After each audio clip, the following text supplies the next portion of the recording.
What's going on, guys? DBG here, and this is another one of the bracket videos, and this is going to be who is the best 2-guard in NBA 2K20 MyTeam. Before we get on to this video, if you guys are new to the channel and like MyTeam content, subscribe. We are trying to hit 150,000 subscribers by the 1st of May, and it's looking like we may be on track to do it, which would be unreal. So anyway, this is the bracket of the 2-guards. So I have forgot one person here. I'm not entirely sure who it is, but when I was making the bracket, one of my players just went missing. And I've just found out who it was. It is Buddy Hield, who I don't know what happened when I was making the bracket. He just disappeared. So Buddy Hield is actually in here. So pretty much we have got these 8 right here are going to be the slashers. So it's all going to be different categories. These 8 right here are the budget players. We have got the point 2 guards, the guys that are mainly going to be used at the point guard. You're going to see them very rarely be around to 2. And then we have got the shooters down here. Basically, we got shooters plus a bunch of lads with Hall of Fame and limitless range. So anyway, yeah, that is it. Obviously, there is some players that people are going to want to see. So we're going to start off with the slashers. So first matchup is Jason Richardson versus Kobe Bryant, and I don't think this is even a particularly close one. I don't mind Jay Rich. Even Jay Rich at Opal, though, not great. However, Kobe Bryant, some of the best, like, yeah, he doesn't have handles for days, but he's got one of the best jump shots in the game, which is really, really good. So obviously Kobe is going in right there, winning this first round matchup. Next up is the matchup between Isaiah Ryder and Reggie Lewis. The matchup of the token awards. One of them is 60 tokens, the other one is 150 tokens. And thing is, both these guys have got quick first step. The better defender is Reggie Lewis. Reggie Lewis is 2 inches taller. The problem is that Isaiah Ryder is a way better shooter. And I think range extender and the fact that he's got a similar enough release, this is a devastating one. It's an absolutely devastating one because you guys know that Reggie Lewis is the original GOAT. You guys know from back in NBA 2K17, Reggie Lewis was the original Hedo Turkoglu. He was the original. This year is probably going to be Lance Stevenson or Landry Fields or something, but he was the original one of the budget gods. But I'm putting J.R. Ryder in. I'm giving Ryder to win in this matchup right here. And we've got the toughest first round matchup between Michael Jordan and DeMar DeRozan. And lads, I'm not going to seed them because it'd be very, very obvious. For example, if I seeded like 1, 2, 3, 4, who was going to win every match. So this is all just completely random. So Michael Jordan versus DeMar DeRozan. DeRozan's really good, but basically Michael Jordan does everything DeRozan does, but slightly better. Like, DeRozan can do everything Jordan does, but he's slightly worse at it. I think value-wise, actually, DeRozan's quite expensive, so not even value-wise, he's great. So, MJ obviously going in. And then, in what was probably the most straightforward of all the first-round matchups, Lavine beats Tony Allen. Tony Allen, a good slasher, really good defender, dunks well, shoots when he can't shoot at all. His release is almost broken. Again, a bit like Gary Payton, he's so broken he needs to go to the Lake of Reincarnation to be fixed. So now we are on to the semi-finals. So we have got, first of all, Kobe versus J.R. Ryder. So Kobe and Ryder is a really close one. So animations-wise, it goes to Kobe. Badges-wise, it goes to Ryder. However, if I was to put one of them in a team, and this is basically the only thing that matters, I would put Kobe Bryant in there instead of Isaiah Ryder. Then we've got Zach LaVine versus Jordan. And I think LaVine is basically DeMar DeRozan with better animations. I much prefer LaVine's jump shot to Jordan. Like, this is a really close one. This is actually a really close one. Because offensively, I'd take LaVine over Jordan. I'm saying that right now. I'd take LaVine over Jordan. Offensively, Michael Jordan may be the best defensive player or 2-guard I've used in the game. So Jordan goes in there. And then for the final of the slashers, it is Michael Jordan versus Kobe Bryant to see who makes the final 4. So this matchup right here, again, this is another one where I think Kobe and Lavine are almost identical. But Kobe's a better defender than Lavine is, and he's got Defensive Leader Hall of Fame. This is a really close one, and I can guarantee you that when Kobe gets a better card, even if it is a pink diamond, it will be better than this Jordan. But in goes Michael Jordan, and Kobe Bryant is there. So yeah, that is it for the slashers. So the first member of the final 4 is Galaxy Opal Michael Jordan. Then we're going to go on to the point guards. at 2. So basically, I'm going to be judging these by their ability to play at the point guard position. Even though it's a little bit of a kind of weird one, but because let's be real, nobody's using any of these guys at 2. I'm going to have to judge them by that. So first matchup is James Harden versus Allen Iverson. So you've got no defense in Harden, but you've got one of the best offensive point guards in the game, who I think once there's a clamps Harden, it's going to be one of the best cards in the game, period. An elite shooter, really good going to the basket, absolutely fantastic on offense. And you got Allen Iverson, who's a little bit of a liability on offense due to the fact that he's not really much of a, like, can't really shoot from deep, and he's a little bit undersized at 6 foot tall. But Iverson's a really, really good defensive player. So, this is a really tough one. Who I would rather have on my team is James Harden. Because he's, like, yeah, he's a liability on defense, but he's so good on offense that I'm going to have to put him in there. Next up is Wade versus Shai Gilgeous-Alexander. Shai Gilgeous-Alexander is good at going to the basket when he's not from too deep, because he's got no limitless, he's money. He actually slashes to the basket well, obviously, as I said, and is an elite defender and is 6'6", so he's really tall. Dwyane Wade, on the other hand, is kind of everything.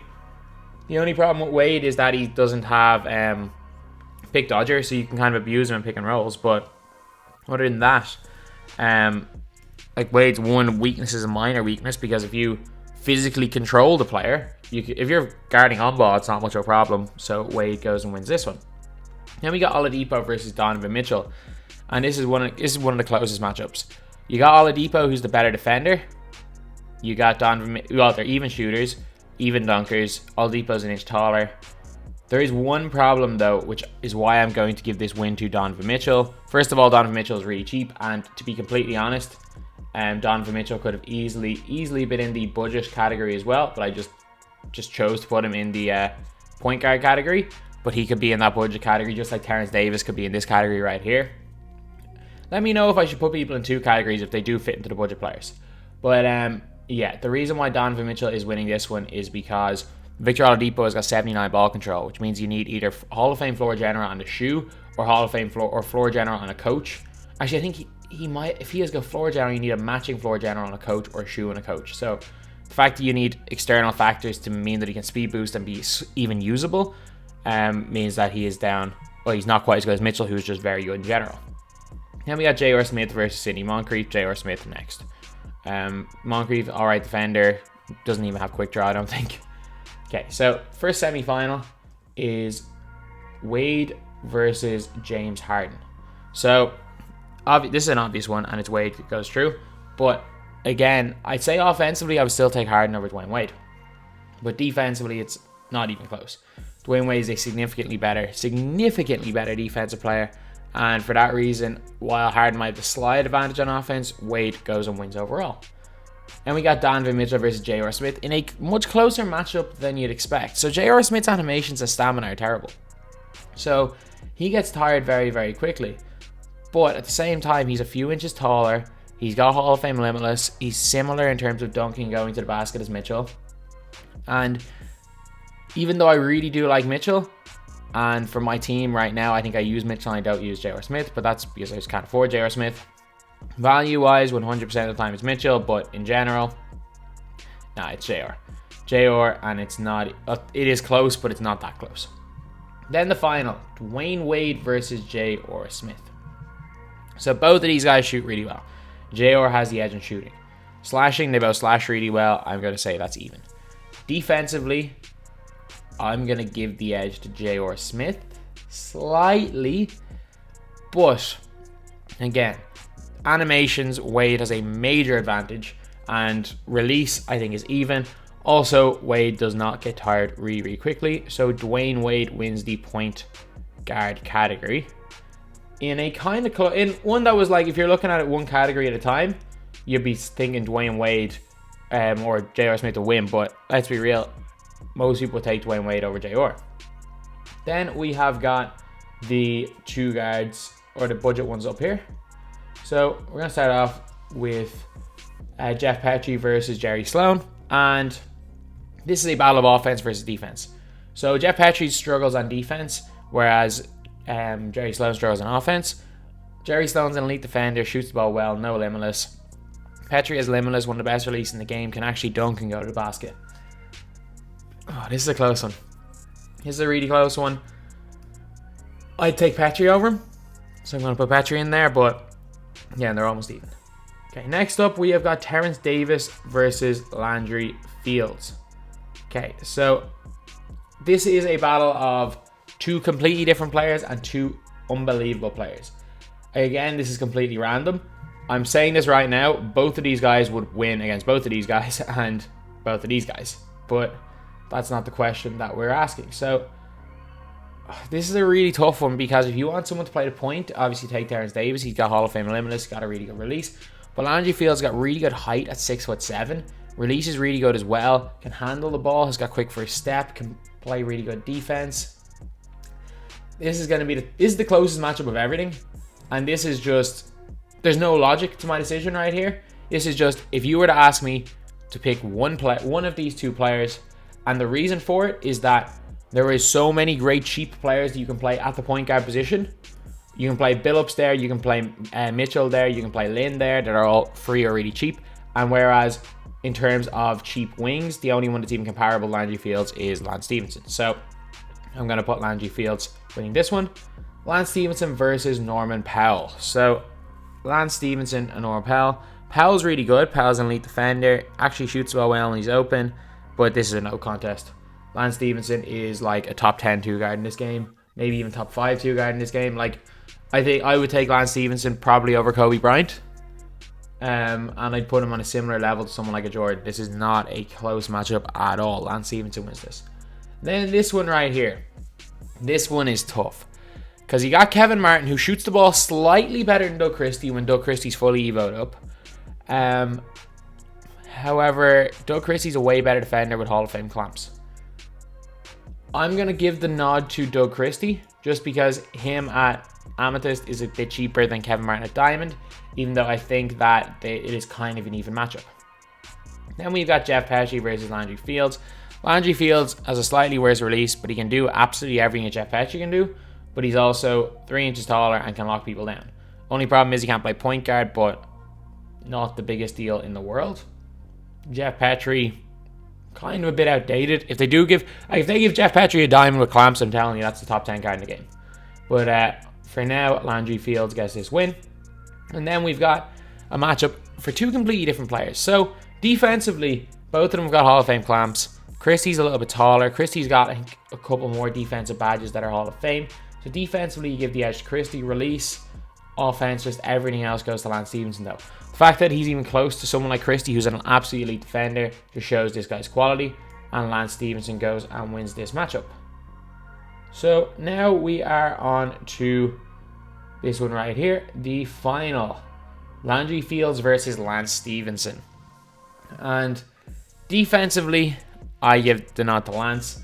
Offensively, I give the nod to Lance. So obviously Lance goes through. But this is like, even though obviously defensively Christie's better, this is a kind of close one because I just really like Lance Stephenson's release. He's got Hall of Fame quick first step. But if I was to play either of these at the small forward position, I'd play Landry Fields.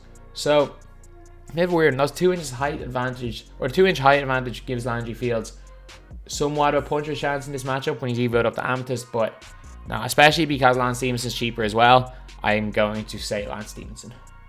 I confidently say Lance Stephenson. And now we are on to the shooters. First round right here is Ray Allen versus T-Mac. So the battle of the Titans in round 1. This is a battle of T-Mac and a card that everyone locked in T-Mac to get in Ray Allen. There is one reason. I think release-wise, Ray Allen's better. T-Mac is 3 inches taller though, which is big. Defensively, T-Mac has the advantage. Not by much. Slashing, T-Mac has a little bit of an advantage. There's one reason why I'm saying, I can say almost objectively that T-Mac is better. Steady shooter. Ray Allen has got steady shooter. While, yeah, steady shooter is not the be-all and end-all of the card. There's good cards with steady shooter. Ray Allen is a perfect example. A really good card, but he has the badge. But the steady shooter badge stops him from being in the same sentence as Tracy Mcgrady. Then we have got Klay Thompson versus Steve Smith. And this is the weakest of the matchups because you've got a non-clamps player in Steve Smith. And you've got Klay Thompson, who's glitched to guard the other team's center. No matter how many times you try in your matchups to switch Klay Thompson onto anybody, the matchup, there's a glitch in the game where in the matchups menu, every time Klay Thompson's on the floor, you get switched to guard the other team center. I don't know why it happens. I don't know how it happens, but it's an actual glitch. So you've got glitch to guard center versus no clamps. I'm taking no clamps. I'm taking no clamps just because of how good a shooter Steve Smith is. I could put like Devin Booker or anyone in there and they'd win that. It is just the most frustrating thing ever. Like, to be honest, it's probably like better to have Klay Thompson. Klay Thompson's the better card, but it's the most frustrating thing ever. Constantly having to switch Klay Thompson onto a 2-guard and then 2 minutes later seeing him guarding the center again. It is one of the most frustrating things, and it wastes about 3 or 4 pauses a game just having him on the floor. Then we got Brandon Roy versus Eddie Johnson. Eddie Johnson's a good player, but this is not even close. Brandon Roy goes and wins this one. Then we got T-Mac versus what was Buddy Hield.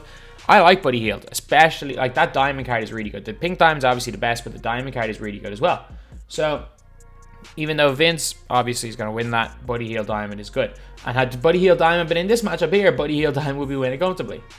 Now we have got Tracy McGrady versus Steve Smith. Okay, so there's no even point in having a conversation. There's literally nothing that Steve Smith does anywhere half as good as Tracy McGrady.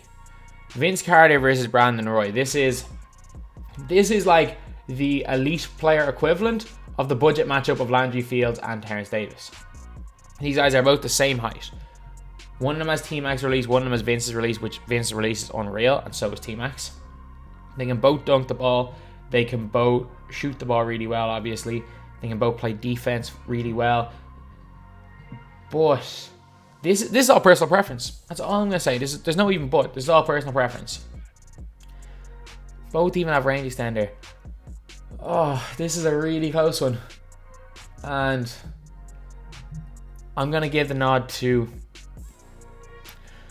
I'm gonna give the nod to Brandon Roy for one reason only.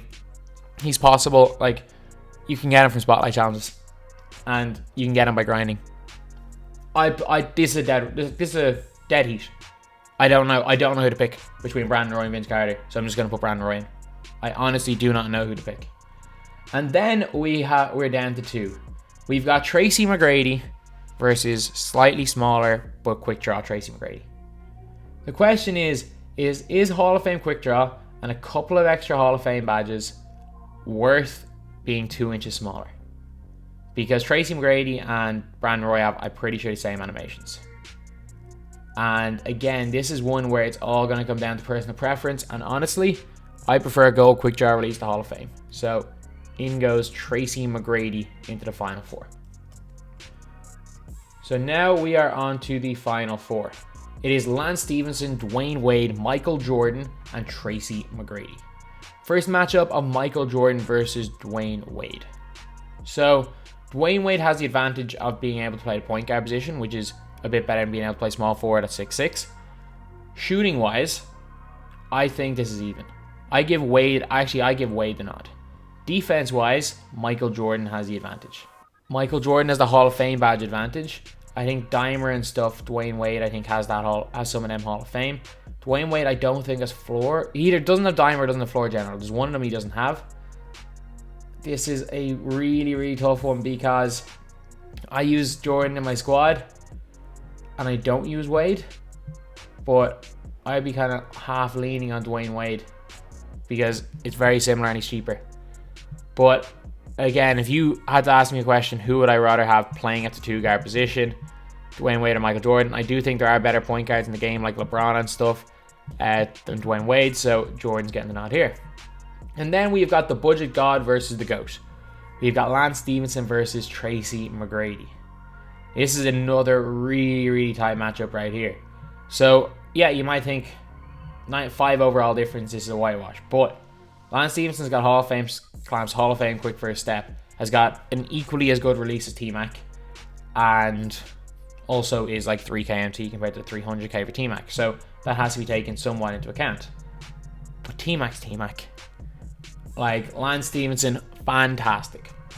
If we're going value wise in a, like if I was to advise you to buy one of them, I would advise you to buy Lance Stevenson just because of he's 95% of what you're getting from Tracy McGrady, but he's like 1/100th of the price.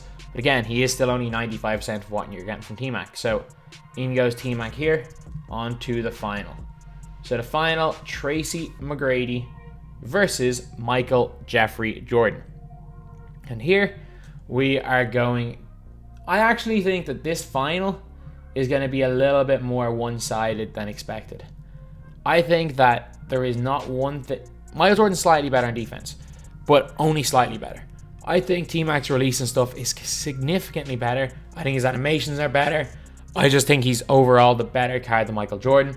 And still, nearly 2 months after his release, the best 2-guard in my team is Tracy McGrady. So anyway, yeah, that is the video. Also, I'm recording this before whatever packs today come out. Whether it's KD packed, Westbrook packs, I'm recording it before all that. Here's the bracket if you guys want to have a look. And yeah, that is pretty much it. Thank you guys for watching. Please like, comment, and subscribe.